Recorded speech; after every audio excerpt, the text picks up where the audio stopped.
Senhor presidente, senhoras senadoras, senhores senadores, tive a honra de ser escolhido pelos nobres pares relator da Comissão Especial do Impeachment, cujo parecer será votado nessa sessão histórica.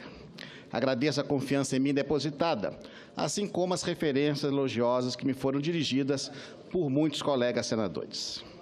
Desde logo esclareço, uma vez mais, que não tem o impeachment qualquer conotação penal. Não se está aqui a decidir sobre a liberdade da acusada. O que se procura no impeachment não é punir a autoridade nessa perspectiva, mas proteger a Constituição mediante o afastamento de um presidente que coloca em risco seus valores fundamentais. A porção jurídica desse processo, por sua vez, é ponto de partida e não de chegada. Isso porque é essencialmente jurídico-político o julgamento num processo de impeachment. Na largada, é preciso configurar ilícitos que atentem contra a Constituição, na perspectiva do regime jurídico dos chamados crimes de responsabilidade, o que na espécie foi cabalmente demonstrado. Por outro lado, saber se a dimensão das ilicitudes praticadas justifica ou não o impedimento definitivo de um presidente da República já se insere na porção política do julgamento, que, como sabido, pode considerar todo o contexto e as circunstâncias sociais e econômicas a que o país foi lançado, sem que se admita a ingerência de qualquer outro poder nessa avaliação. Permito-me ilustrar esse entendimento pela citação do jurista José Eduardo Cardoso, que gentilmente me citava na semana passada em seu artigo em 1996. Diz o eminente advogado, abre aspas, seguindo as linhas de Paulo Brossat, em sua magnífica monografia sobre o tema, temos que, para nós, o impeachment, ao menos na forma em que se apresenta na Constituição, não passa de uma medida jurídica de cunho eminentemente político. As razões de tal entender nos parecem óbvias. Tem o direito penal, segue o jurista Cardoso, por fundamento da sua existência, o exercício do poder punitivo do Estado, afirmado pelas regras jurídicas com o objetivo de retribuir sancionatariamente à pessoa do infrator a prática do ilícito por ele praticado. Dessas características, refoge por inteiro o impeachment.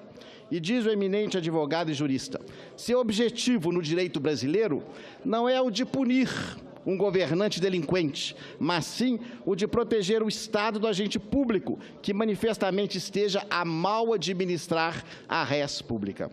O regime jurídico que governa tal instituto, em face disso, é completamente distinto do atribuído pela lei aos ilícitos penais e ao processo que destina a sua apuração. Fecho aspas. No caso presente, tendo sido a presidente afastada por crimes de responsabilidade fiscal, é preciso verificar se seu retorno ao cargo representaria ou não um risco para o equilíbrio das contas públicas. Insiste a defesa na tese do desvio de poder. Alegava-se inicialmente que a real motivação do impeachment na Câmara dos Deputados seria uma vingança liderada por seu presidente contra o Partido dos Trabalhadores.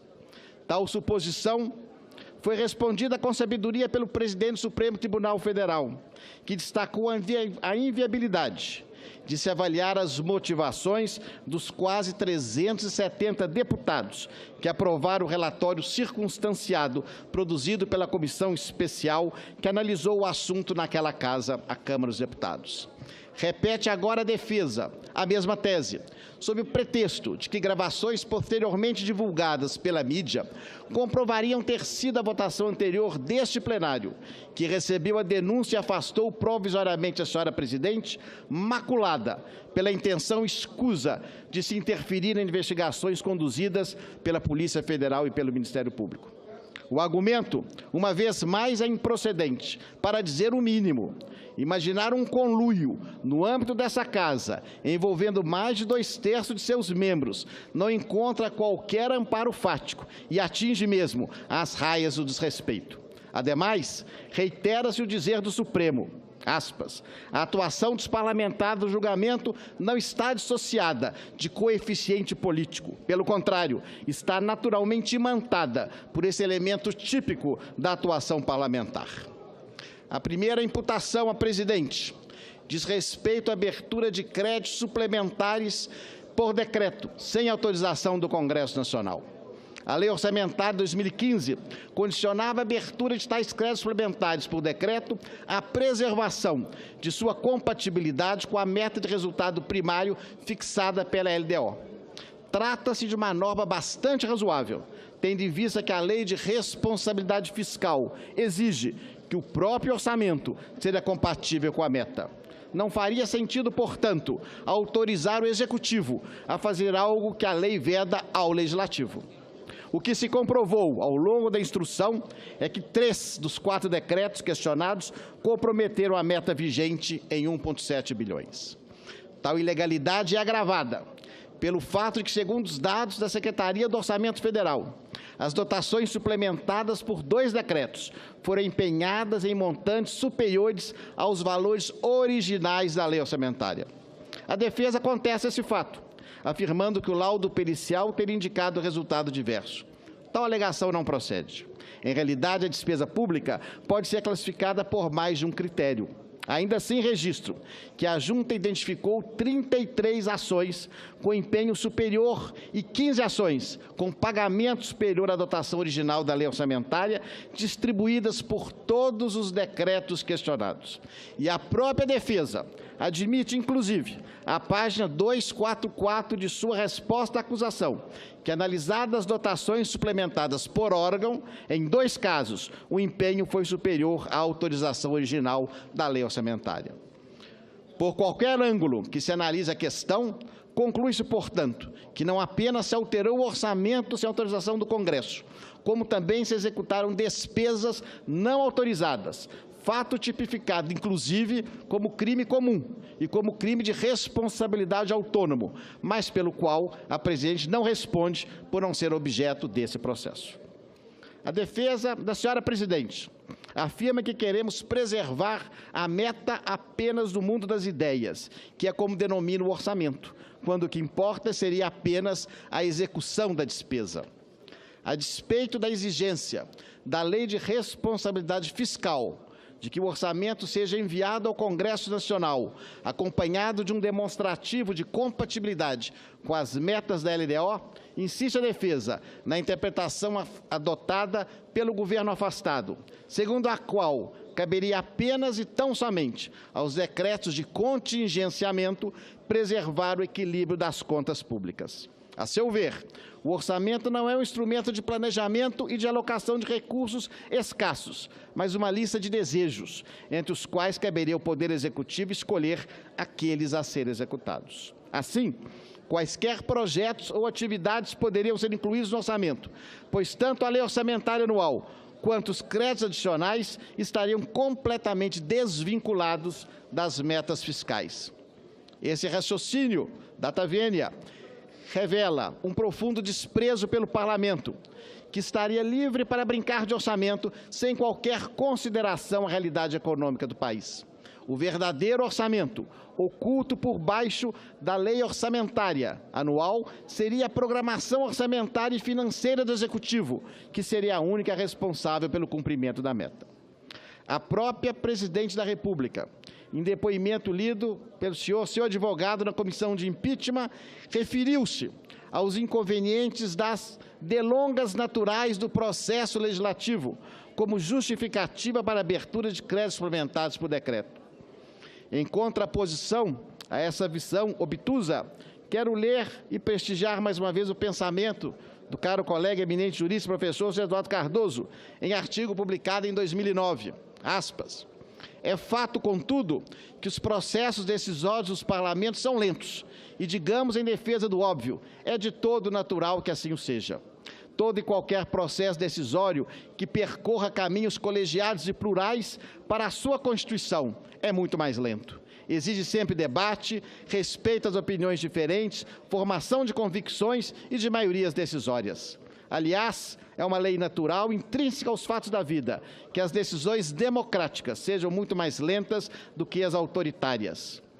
Diz ainda o eminente jurista, um déspota, um ditador pode decidir tudo o que quer, com a rapidez que desejar. Consulta quem pretende ouvir, se e quando desejar ouvir, antes de decidir. Para ele, a distância entre o querer e a expedição do ato de governo é apenas a distância que existe entre o cérebro e a mão que segura a caneta que firma a assinatura. Não existe pensamento divergente, a necessidade de convencimento do outro ou de formação de maioria. A única obstrução, conclui o eminente jurista Eduardo Cardoso, que pode existir é a falta de tinta da caneta. Os fatos revelados na instrução dão razão ao eminente jurista. Descobriu-se que o Poder Executivo não fazia uma análise prévia dos pedidos de suplementação que recebia dos órgãos setoriais. Em manifesta contrariedade à literal disposição da lei, limitava-se a inserir um parágrafo na exposição de motivos de cada decreto, indicando que a compatibilidade com a meta seria assegurada a posteriori, mediante o contingenciamento de suas dotações. Tendo assumido para si toda a responsabilidade pelo cumprimento da meta fiscal, o Poder Executivo abandonou por completo, a partir do terceiro bimestre de 2015, a meta vigente, em lei, de 55 bilhões e passou a considerar a meta de 5 bilhões, constante de projeto de lei encaminhado ao Congresso Nacional. Os resultados dessa violação à lei não têm repercussão apenas abstrata. Apesar de a receita de 2015 ter representado uma queda de 6,3% com relação a 2014, a despesa cresceu 2,1%. Em consequência, o resultado primário, que já fora deficitário em 0,6% do PIB em 14, passou a 1,9% do PIB em 15. E o resultado nominal, que fora deficitário em 6% do PIB em 14, foi deficitário em 10,4% do PIB em 15. O regime de boca do caixa, adotado pela senhora presidente e que a defesa continua a sustentar como correto, elevou a dívida pública em 10% do PIB. Passemos agora rapidamente às chamadas pedaladas fiscais praticadas no âmbito do Plano Safra. Acusa-se a senhora presidente de ter se socorrido de um banco sob seu controle para financiar despesas de responsabilidade da União, conduta absolutamente vedada pela Lei de Responsabilidade Fiscal. As despesas em questão são equalizações devidas em ressarcimento pelas subvenções concedidas pela União aos produtores rurais suportados pelo Banco do Brasil, por meio da concessão de financiamentos a juros subsidiados. O que se comprovou, a partir da prova documental e pericial, é que o Tesouro Nacional acumulara passivos no Plano Safra, da ordem de 10,9 bilhões ao final de 14, valores aos quais se somaram mais 1,13 bilhões a título de atualização e 3,2 bilhões relativos a obrigações que se tornaram exigíveis em 2015. Os passivos de 2014, por sua vez, tinham origem em obrigações que estavam em atraso e remontavam a 2008.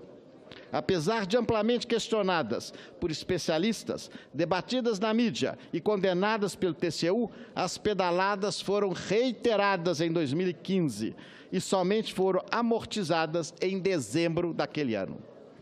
Também aqui, o Poder Executivo adotou interpretação manifestamente contrária à Lei de Responsabilidade Fiscal, repetida nessa oportunidade pela defesa da senhora presidente. Alega-se não haver qualquer irregularidade no financiamento de despesas primárias por bancos públicos, sob o pretexto de que não estaria caracterizada a operação de crédito. Alega a defesa que não pode os valores cobrados pelo Banco do Brasil ser pagos no mesmo dia, pois se faria necessário proceder à liquidação da despesa, ou seja, verificar se os valores cobrados eram de fato devidos. Consideramos, em nosso relatório, as providências necessárias à liquidação como condicionantes à exigibilidade, no sentido de que as obrigações condicionais se cumprem na data do implemento da condição, ou seja, tão logo ultimado o reconhecimento da obrigação. Não se trata de termo, portanto, visto que caso as tais providências de liquidação não fossem tomadas, não seria possível o efetivo pagamento. Reclama a defesa também dos 40 dias que estimamos em nosso relatório para que isso fosse feito, questionando a orientação que adotamos quanto à caracterização da liquidação com uma condição para o pagamento, que nada mais é do que uma expressa determinação legal. Não aponta, no entanto, qual seria o prazo que entende adequado, quer para a liquidação, quer para o pagamento. Não a condeno por isso. Trata-se de missão impossível. Que critério pode justificar que valores devidos a partir de dezembro de 2008 somente tenham sido saldados em dezembro de 2015. Outro ponto a que a defesa se apega é o da suposta distinção entre inadimplemento e operação de crédito, chegando a invocar o despacho de um eminente procurador da República como argumento de autoridade sobre o assunto. Respeito a opinião do nobre procurador, que analisou o assunto para fins de persecução penal, repito, penal. Considero mais apropriada, no entanto, a opinião do Tribunal de Contas da União, que é o órgão de controle especializado na matéria. Não é o inadimplemento por si só que configura a operação de crédito, mas sua reiteração ao longo dos anos, sem que nenhuma das partes tenha adotado qualquer medida para impedir o crescimento da dívida do Tesouro em face do Banco do Brasil. Aliás, esse foi precisamente o entendimento adotado pelo parecer da AGU, de 31 de março de 2015, elaborado no âmbito do procedimento conciliatório, instaurado a pedido da Caixa Econômica Federal, a propósito das pedaladas de que era vítima do programa Bolsa Família. Recomendou-se à Caixa que se abstivesse de suprir com recursos próprios a insuficientes recursos necessários ao pagamento dos beneficiários. A defesa alega que tal orientação foi dada por cautela, até a decisão final do TCU. Tal fato nada altera o raciocínio desenvolvido no parecer. Apenas agrava a conduta da senhora presidente, pois 15 dias depois, somente 15 dias, decidiu o TCU, no Acórdão 825/2015, que as pedaladas fiscais representavam, de fato, operações de crédito vedadas pela Lei de Responsabilidade Fiscal. É a conduta das partes que revela o acordo de vontades entre a União e o banco, para que este suportasse com recursos próprios e por prazo indefinido as subvenções concedidas aos produtores rurais numa política pública, que a senhora presidente fez questão de demonstrar sua autoria e seu absoluto controle. O comportamento do Banco do Brasil é prova cabal da influência indevida da União na qualidade de acionista controladora. O que explica que uma instituição financeira, credora de mais de 10 bilhões de reais em atraso, aceite ampliar em 20%, por determinação do devedor, a linha de crédito que originou esse passivo. Porque essa dívida, que acumulava valores devidos desde 2008, nunca foi cobrada em juízo. O mesmo se diga da atuação do Banco Central e da Comissão de Valores Mobiliários. Que influência seria capaz de levar essas instituições fiscalizadoras a se omitirem diante de operações manifestamente ilegais? Como explicar que o Banco Central tenha recorrido a um parecer de 1994 para recusar a aplicação à Lei de Responsabilidade Fiscal, que é do ano 2000? O que justifica sua recusa em lançar como dívida da União valores lançados como ativos do balanço das instituições financeiras? Não é por outro motivo que a Lei de Responsabilidade Fiscal proíbe, sem qualquer exceção, a realização de operação de crédito entre os entes públicos e os bancos sob o seu controle. A influência abusiva do controlador sobre o controlado fatalmente o levará a ser leniente na concessão de crédito e na cobrança das dívidas em atraso. Se esse tipo de operação já é grave no âmbito estadual, o que dizer da esfera federal, em que não apenas os dirigentes dos bancos, mas também os dos órgãos reguladores são nomeados diretamente pelo presidente da República e se vê impedido de recusar suas determinações. E não se trata de uma suposição teórica. O Brasil passou por grave crise bancária na década de 90, decorrente do comprometimento dos bancos estaduais por financiamentos temerários concedidos aos seus entes controladores. Essa crise, que colocou em risco a estabilidade do sistema financeiro, somente foi solucionada pela intervenção da União, que se viu obrigada a resgatar e, em seguida, privatizar ou extinguir 41 dos 64 bancos estaduais não existentes a um elevadíssimo custo fiscal. A senhora presidente não nega seu conhecimento sobre o fato de que os decretos de contingenciamento haviam abandonado a meta vigente, substituindo-a por meta constante de projeto de lei. E nem poderia, posto que tal informação consta de documentos oficiais, como o relatório de receita e despesa relativo ao terceiro bimestre e o relatório de avaliação do cumprimento de metas relativo ao segundo quadrimestre de 2015, tendo sido confirmado por diversos depoentes que compareceram à comissão especial. A instrução revelou que a presidente foi advertida pessoalmente pelo senhor advogado-geral da União, em abril de 2015, da necessidade de interromper a prática das pedaladas, sob pena de caracterizar uma afronta ao TCU que condenara essa prática.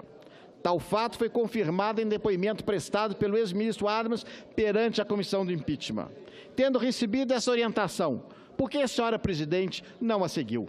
Mais grave, conforme afirmado pelo vice-presidente de agronegócios do Banco do Brasil, a presidente coordenou pessoalmente reuniões de preparação do Plano Safra 2015-16, que elevou em 20% os montantes a serem financiados pelo Banco do Brasil com relação ao ano anterior e anunciou este fato em concorridas cerimônias realizadas no Palácio do Planalto. Nega a denunciada ter adotado meta constante de projetos de lei em substituição à meta fixada pelo Congresso Nacional? Teriam seus ministros do Planejamento e da Fazenda ocultado tal fato? Nega a presidente ter tomado conhecimento das extensas pedaladas do acordo do TCU, que as considerou ilegais, e da orientação da AGU no sentido de que cessasse a sua prática? Porque não determinou imediatamente a amortização desses passivos, após assim orientada pela AGU? Confirma ou não a declaração do então vice-presidente do Banco do Brasil, segundo a qual teria coordenado pessoalmente reuniões da preparação do Plano Safra? As respostas a essas indagações chegaram a partir de depoimentos, documentos e manifestações públicas e notórias da senhora presidente. Aliás, em comício de entregas de casa do programa Minha Casa Minha Vida, confirmou ela ter feito uso de recursos da Caixa para pagar despesas da União e minimizou a gravidade desse fato por ser a Caixa 100% de propriedade da União. Seria o caso de se perguntar se teria o mesmo entendimento no caso do Banco do Brasil, que conta com milhares de acionistas minoritários. Percebe-se claramente que, tanto no episódio dos decretos, quanto no das pedaladas, a presidente pretendeu dar continuidade a práticas manifestamente ilegais para sustentar politicamente o início do seu segundo mandato. Agiu, portanto, em claro benefício político pessoal. Afinal, não seria palatável, em tão pouco tempo, reconhecer que do muito do que fora dito até então não passava de um conto de fadas. O ilustre advogado da defesa fez uso de textos de minha autoria na última reunião da comissão, em apoio à tese segundo a qual mudanças de entendimento de órgãos de controle devem ser aplicadas prospectivamente e não retroativamente. De fato, esse é o meu entendimento. Considero a segurança jurídica o valor maior do Estado de Direito. Por isso mesmo, aguardei pelos acordos dos TCU, que teriam, segundo a defesa, facultado ao Poder Executivo abrir créditos suplementares incompatíveis com a meta fiscal e dado carta branca para as pedaladas fiscais. Até o momento, todavia, a defesa da senhora presidente não logrou indicar onde estariam esses precedentes. Pretendeu, isso sim, em uma curiosa inversão de papéis, colocar no banco dos réus o TCU e o próprio Congresso Nacional, por suposta omissão na punição de condutas idênticas que teriam sido praticadas em anos anteriores. Trata-se de uma cortina de fumaça que precisa e deve ser dispersada. O que se questiona no presente processo não são os créditos suplementares enquanto tais, mas sua abertura em violação da meta de resultado primário. Demonstramos em nosso relatório, com base em estatísticas oficiais, que a primeira vez que isso aconteceu, reitero, que a primeira vez que isso aconteceu foi em 2014, quando o resultado primário da União entrou em déficit e as metas quadrimestrais passaram a ser descumpridas. Tal ilegalidade foi prontamente apontada pelo TCU, no parecer prévio das contas presidenciais de 2014. Da mesma forma, o que se questiona nas pedaladas não é a colaboração de bancos oficiais na execução de políticas públicas, mas sua manipulação pela União para financiar despesas primárias com recursos dos correntistas e dos investidores. De fato, hoje sabemos que não se trata de prática iniciada no atual mandato da presidente Dilma. Constatamos na instrução que os passivos do Plano Safra, saldados em dezembro de 15, tinham origem em atraso que remontava a dezembro de 2008. Dados do Banco Central revelam que esse expediente foi empregado também junto a outros bancos oficiais a partir da mesma época. Ocorre que tais informações somente vieram a público em 2016, quando o Banco Central viu-se obrigado a cumprir o Acórdão 3297 do TCU, que determinou o registro desses passivos como dívida pública. Tais informações estavam sendo escondidas do povo brasileiro até então. Sequer se dignou o Poder Executivo a listar essa dívida como passivo contingente no anexo de riscos fiscais da LDO. Da mesma forma, em nenhum momento informou o Banco do Brasil ao mercado que os créditos bilionários relativos ao Plano Safra, lançados em seu balanço como ativos, estavam em atraso de até 7 anos, como revelou a Comissão Especial de Impeachment. A defesa não logrou provar que o TCU adotara orientação coincidente com a sua, mas que o governo da presidente afastada o fazia. Exatamente por isso que suas contas receberam parecer prévio TCU pela rejeição em 14 e que Sua Excelência responde ao presente processo de impeachment. O trabalho realizado e expresso no relatório me permite concluir que estamos diante de um autêntico caso de irresponsabilidade fiscal. A irresponsabilidade se inicia na prática dos atos questionados e se estende, com todo o respeito que lhe tenho, às próprias teses sustentadas pela eminente defesa. Pretende o ilustre defensor da denunciada desvincular por completo o orçamento público da realidade econômica. Em lugar de alocar recursos escassos, cumpriria o orçamento o papel de apenas listar desejos a serem executados se e quando aprovesse o Poder Executivo. Pretende que os créditos suplementares sejam abertos primeiro, para somente ao final do exercício se verificar se foram ou não compatíveis com a meta de resultado primário. Para que, então, a serventia do artigo 4º da Lei Orçamentária? Apesar de depositar todas as esperanças de responsabilidade fiscal nos decretos de contingenciamento, a defesa da acusada não explica por que abandonou a meta fiscal vigente em prol de uma meta constante de mero projeto de lei. Oferece aí Senado Federal a tese que a meta fiscal será aplicada, não prospectivamente, como espera o senso comum, mas retroativamente, para iniciar decretos editados irregularmente. A mesma postura irresponsável verificou-se no episódio das pedaladas. Fatos como esse já haviam levado nosso país a uma crise bancária e fiscal na década de 90, que só foi superada pelo resgate da União, a um custo altíssimo dos bancos estaduais que haviam concedido empréstimos temerários aos governos estaduais e omitiam-se na sua cobrança. O artigo 36 da Lei de Responsabilidade Fiscal foi nela inserido para proibir uma vez por todas essa prática nefasta. Apesar disso, pretende a defesa da presidente que esse Senado Federal, a quem a Constituição atribuiu o controle do endividamento público, aceite com naturalidade que despesas da União em montante superior a 1% do PIB sejam suportadas por bancos sob o seu controle direto. Até que ponto teria chegado a responsabilidade da presidente afastada, caso não tivesse as pedaladas sido coibidas pelo Tribunal de Contas da União? Qual seria o montante da dívida do Tesouro com os bancos oficiais ao final de seu mandato em 2018? Como explicar aos investidores nacionais e internacionais que dívidas públicas em volume superior a 1% do PIB tenham sido ocultadas à contabilidade oficial?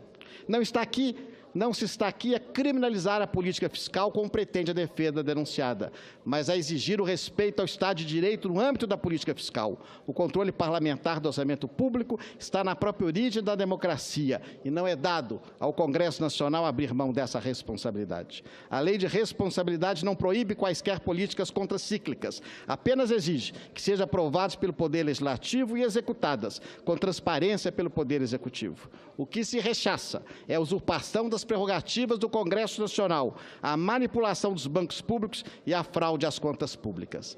Pela gravidade que se revestem essas condutas, são de fato e por justo motivo tipificadas como crimes de responsabilidade, razão pela qual estamos aqui a propor o julgamento da senhora presidente afastada. Não se está aqui também a raciocinar apenas e tão somente no mundo das ideias, da abstração, muito menos com paixão, como sustenta a defesa.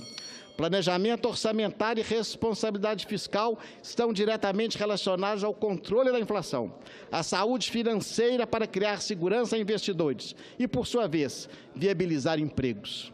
Ao final, É a vida do cidadão comum que paga a conta dos gestores, que desprezam o planejamento e a responsabilidade fiscal em completa violação aos valores esculpidos em nossa Constituição.